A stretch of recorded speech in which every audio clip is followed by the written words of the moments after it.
Hi guys, welcome to my YouTube channel. So today we are going to learn about substitute and the Char formula. So here we have a sample data with the line breaks. Usually line breaks in the VBA script is referred to as char 10.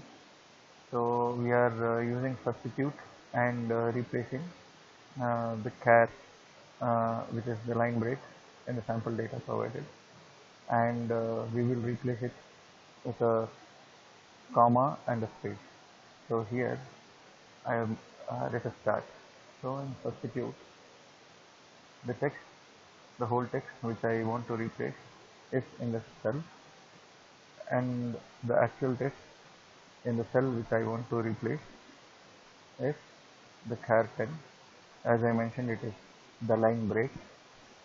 Then I want to replace it with space, comma, space inside the double quote and close the formula and press enter.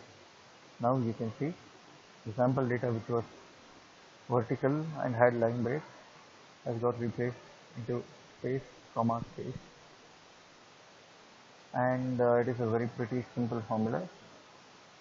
uh, if you like the video, please subscribe and share it. Thank you very much.